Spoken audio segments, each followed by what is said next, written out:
Hello दोस्तों। वास्तुशास्त्र एक ancient Indian वैदिक प्रिंसिपल है, जिसके आधार पर हम अपने घरों या ऑफिसेस को प्लान करते हैं। आज के समय में एक बेहतर क्वालिटी ऑफ लाइफ को पाने के लिए इसकी डिमांड बढ़ती जा रही है। तो जो भी civil engineers, architects, planners, developers या अपना घर बनवाना चाहते हैं, ये वीडियो उनके लिए है। स्वागत है आपका हमारे यूट्यूब चैनल निर्माण ज्ञान पे।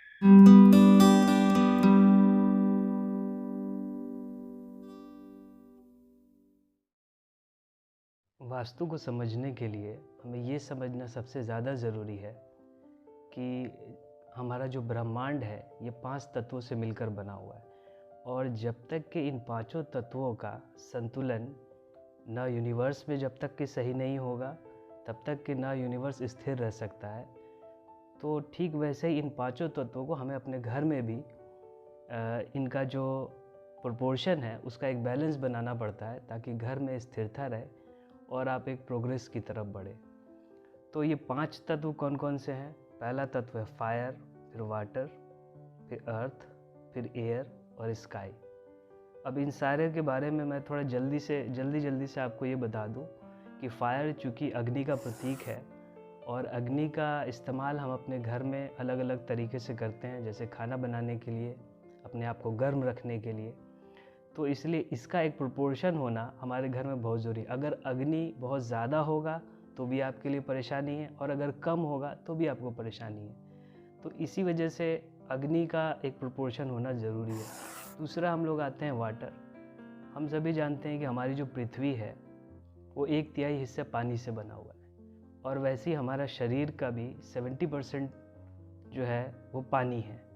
और जब तक इस पानी का सर्कुलेशन अगर आपके बॉडी में या इस अर्थ पे सही नहीं होगा, यहाँ लाइफ सस्टेन नहीं कर सकता। ठीक ऐसे ही आपको अपने घरों में भी इसको बना के चलना पड़ता है, क्योंकि अगर ये नहीं होगा तो फिर आपके घर में इलनेस और फिर तरह तरह की परेशानी आती है। तीसरा हमारा तत्व आता है वायु।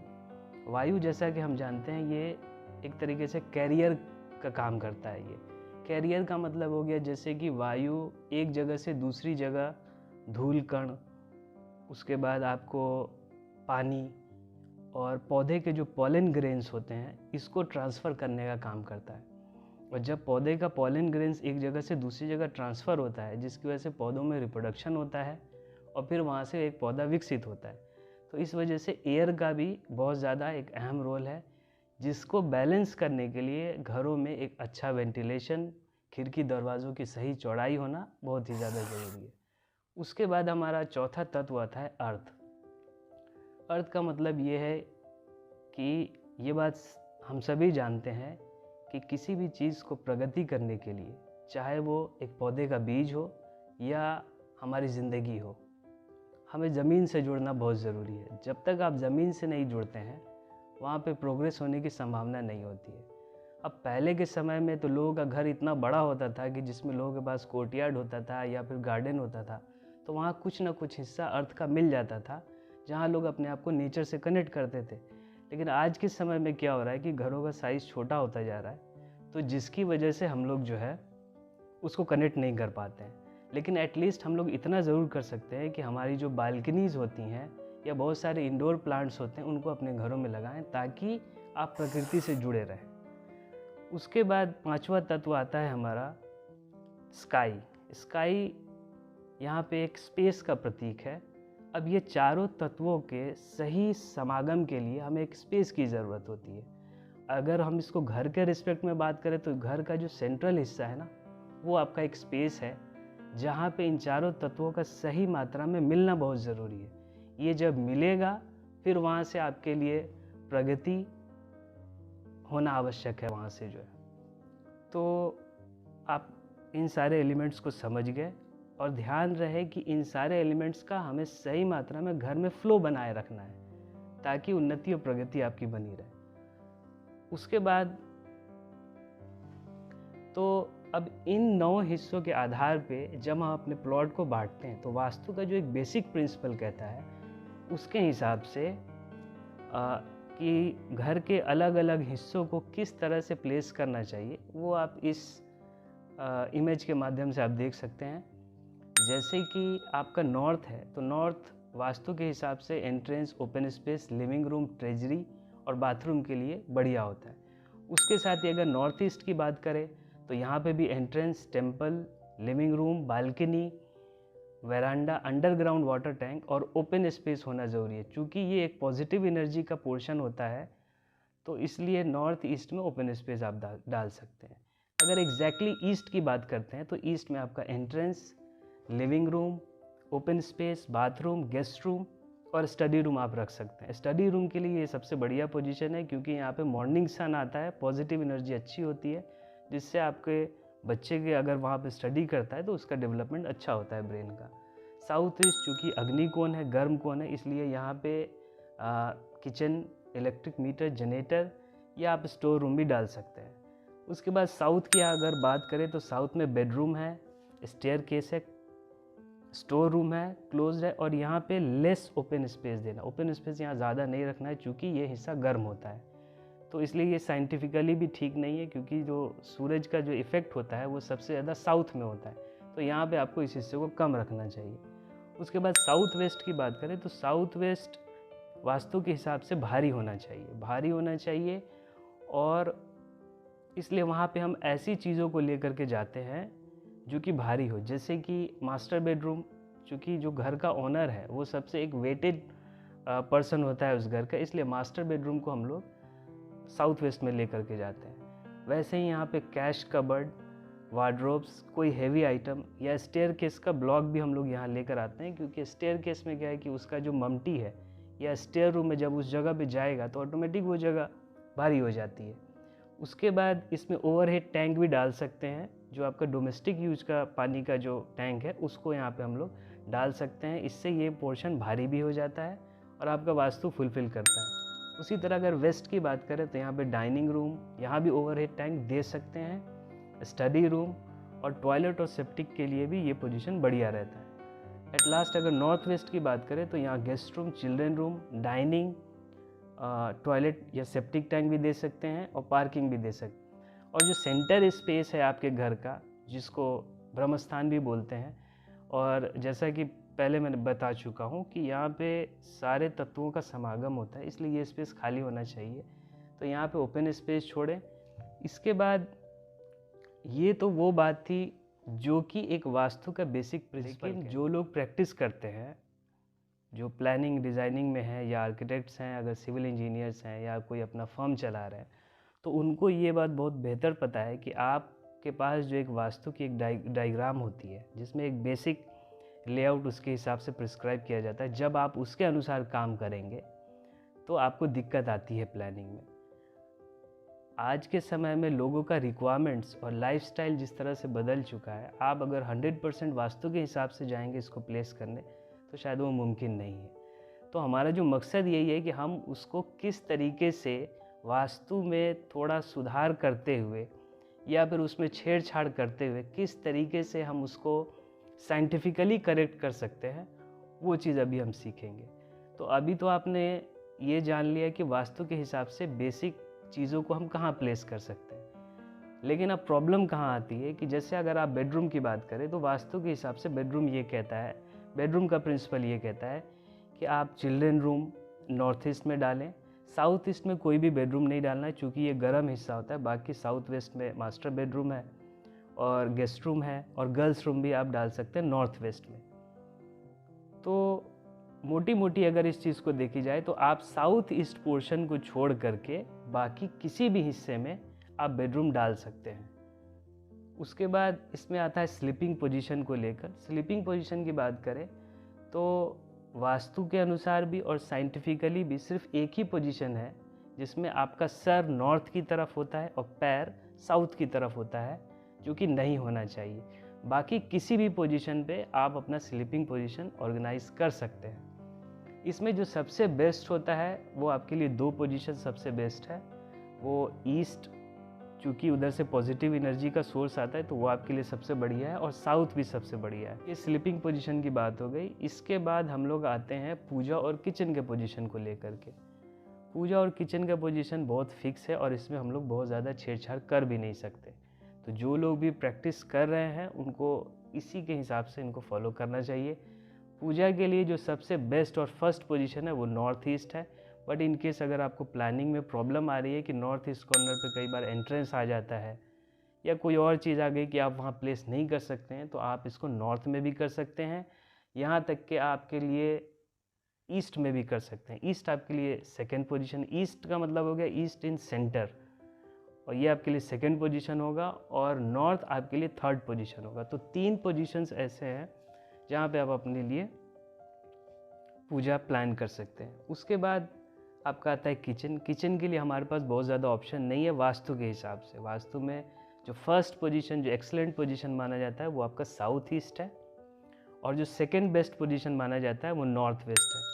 दूसरी चीज़ ये है इसमें जो साइंटिफिकली है कि जब आप किचन को साउथ ईस्ट कॉर्नर पे रखते हैं, और किचन हम सभी जानते हैं ये एक ऐसा हिस्सा होता है जो कि आमतौर पे गीला रहता है, खाने पीने की चीज़ें होती है, तो जर्म्स के डेवलपमेंट का ये सबसे ज़्यादा वो हिस्सा बनता है जहाँ जर्म्स ज़्यादा डेवलप होते हैं। तो अगर आप किचन को साउथ ईस्ट कॉर्नर पे रखते हैं, चूँकि गर्म हिस्सा होता है ये, तो जाहिर सी बात है उसकी गर्मी से जर्म्स का डेवलपमेंट रुकता है, किचन आपका ड्राई रहता है, जिसकी वजह से इसको बेस्ट माना जाता है। लेकिन इन केस अगर आपका एंट्रेंस आ जाता है इस पोर्शन पे, तो जाहिर सी बात आप ये कर नहीं सकते। तो ये नहीं कर सकते, तो इसलिए बेहतर है आपके लिए कि आप इसको नॉर्थ वेस्ट में लेकर के चले जाएं। तो ये पूजा और किचन की बात हो गई। नॉर्थ वेस्ट में इसलिए भी करते हैं क्योंकि नॉर्थ वेस्ट जो है आपका भंडार कोण होता है, तो चूँकि किचन इज़ लाइक स्टोर, आप वहाँ खाना अपना भंडार करते हैं, इस वजह से नॉर्थ वेस्ट में भी कर सकते हैं। इसके बाद आता है हमारा टॉयलेट और बाथरूम का पोजीशन। टॉयलेट और बाथरूम के पोजीशन को समझने के लिए अगर आप इस फिगर को देखें, तो जो इसमें ब्लू पोर्शंस मार्क किया गया है जो कि आपका ईस्ट में है, और आपको एक मिलता है साउथ में जो कि बेस्ट पोजीशन माना गया है। बाकी जो येलो पोर्शन जो आप यहाँ मार्क देख रहे होंगे, ये हमारे लिए सेकंड बेस्ट पोजीशन है। अब ये तो वास्तु का एक बेसिक प्रिंसिपल है, लेकिन जब आप इसको फॉलो करने जाएंगे तो अगेन आपको प्लानिंग में प्रॉब्लम आएगी। तो जब आपको प्रॉब्लम आएगी तो इसको आप साइंटिफिकली कैसे करेक्ट कर सकते हैं कि आप एटलीस्ट ये करें कि किसी भी कॉर्नर में, चूँकि ये एक देवता का स्थान होता है, वहाँ ना डालें। बाकी इन बिटवीन आप अगर ईस्ट की बात करें तो ये पोजीशन, वेस्ट की बात करें तो ये पोजीशन, नॉर्थ की बात करें तो ये पोजीशन, और साउथ की बात करें तो ये पोजीशन, यानी कि कॉर्नर्स और सेंटर ऑफ द हाउस को छोड़ करके आप इसको कहीं भी प्लेस कर सकते हैं। अब साइंटिफिकली मैं अगर कॉर्नर पे अगर प्लेस करता हूँ तो यहाँ भी हमारे लिए एक प्रॉब्लम हो जाएगा, क्योंकि आज के डेट में जो घर हमारे इतने छोटे होते जा रहे हैं ना, वेंटिलेशंस का फिर इम्पोर्टेंस बहुत ज़्यादा बढ़ जाता है। तो अगर आप किसी भी कॉर्नर पे टॉयलेट को या बाथरूम को प्लेस करेंगे तो प्रॉब्लम क्या होगा कि वो आपके 2 फेस का वेंटिलेशन इंगेज कर लेगा। तो बीच में जब आप रखते हैं तो वो सिर्फ एक फेस का ही वेंटिलेशन इंगेज करेगा, और वो उसके लिए सफिशिएंट है वहाँ के वेंटिलेशन के लिए। लेकिन आप कॉर्नर में अगर कर देंगे तो फिर ये आपके लिए प्रॉब्लम हो जाएगा। तो साइंटिफिकली भी कॉर्नर में आपको नहीं करना चाहिए। उसके बाद अगर हम लोग बात करते हैं स्टेयरकेस के लोकेशंस की, तो वास्तु के हिसाब से जो प्रिंसिपल कहता है कि जो बेस्ट पोजीशन है वो आपके लिए साउथ वेस्ट है, और वेस्ट में भी आप जो सेकंड बेस्ट पोजीशन है आपके लिए वेस्ट में भी है, और एक सेंटर में साउथ में भी डाल सकते हैं। ये तो जो वास्तु का एक बेसिक प्रिंसिपल कहता है उसके आधार पर। लेकिन आप अगर साइंटिफिकली इसको बात करें, अगर आपको इन कॉर्नर्स पे या इन पोजीशंस पे स्टेयरकेस को प्लान करने में प्रॉब्लम आती है, जो कि आती ही आती है, क्योंकि कई बार क्या है कि आज के डेट में लोग एंट्रेंस के पास ही अपनी सीढ़ी लेके चले आते हैं और उसके नीचे जो है पार्किंग बनाते हैं, ख़ास तौर से उन जगहों पे जहाँ घर बनाने के लिए जगहों की कमी है। तो उस केस में फिर आप स्टेयर्स को जो वास्तु का प्रिंसिपल कहता है इसके आधार पर नहीं कर सकते हैं। लेकिन साइंटिफिकली अगर इसको देखा जाए तो इन पोजीशंस के अलावा भी आप स्टेयरकेस को कहीं भी प्लेस कर सकते हैं कि जब आप स्टेयरकेस पे चढ़ रहे हो तो हमें लेफ़्ट टू राइट की तरफ मूव करना है, दैट इज़ क्लॉकवाइज हमें मूव करना है। तो जब आप लेफ़्ट टू राइट की तरफ मूव करते हैं तो स्टेयरकेस एक तरीके से देखा जाए तो आगे बढ़ना और ऊंचाई की तरफ बढ़ने का प्रतीक है। तो जाहिर सी बात है, जब आप एक साइकोलॉजिकल इसका एक इफ़ेक्ट है कि जब आप ऊंचाई की तरफ बढ़ते हैं तो आप सीधे हाथ की तरफ बढ़ें, टुवर्ड्स राइट मूव करें। इस वजह से इसको वास्तु में भी इसमें इम्फेसिस किया गया है और साइंटिफिकली भी इसको हम लोग उसी हिसाब से देखते हैं।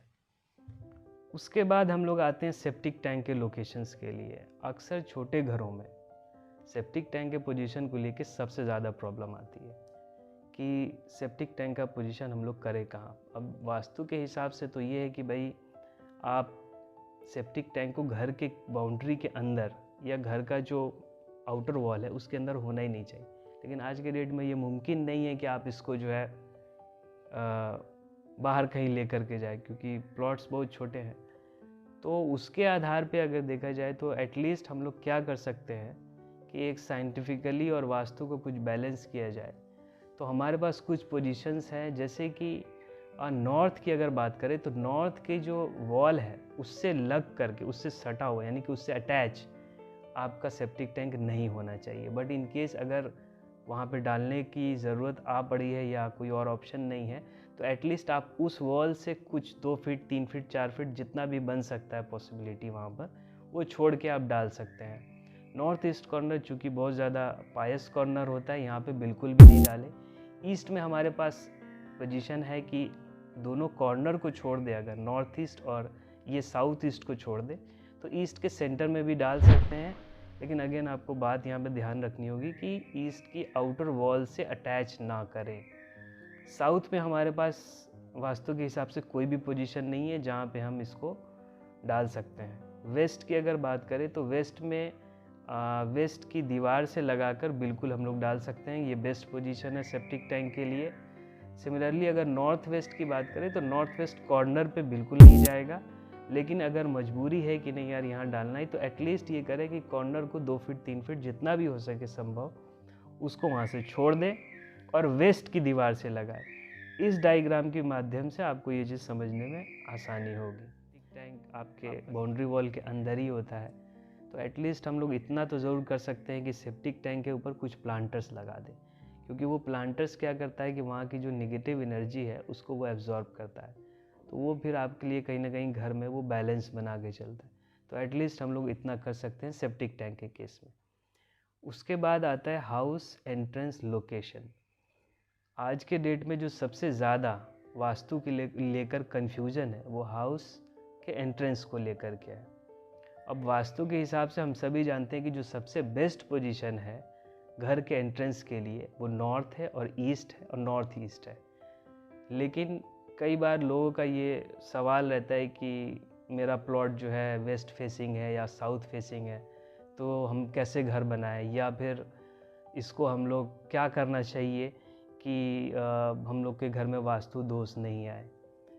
तो वास्तु के हिसाब से अगर देखा जाए तो ये बिल्कुल सही है कि नॉर्थ और ईस्ट जो है ये आपके लिए बेस्ट पोजीशन है वास्तु के लिए। लेकिन ऐसा नहीं है कि अगर आपका प्लॉट का फेसिंग वेस्ट है या फिर प्लॉट का फेसिंग साउथ है तो वो आपके लिए अच्छा नहीं है। इन सब जगहों पे भी या इन फेसेस के भी अपने कुछ बेनिफिट्स हैं, लेकिन आपको कुछ बातों का ध्यान रखना चाहिए वास्तु के हिसाब से, तो उसको हम लोग थोड़ा डिस्कस कर लेते हैं। साउथ ईस्ट में आपके लिए पोजीशन नहीं है, यहाँ का एंट्रेंस वास्तु के हिसाब से बहुत ही गलत माना जाता है।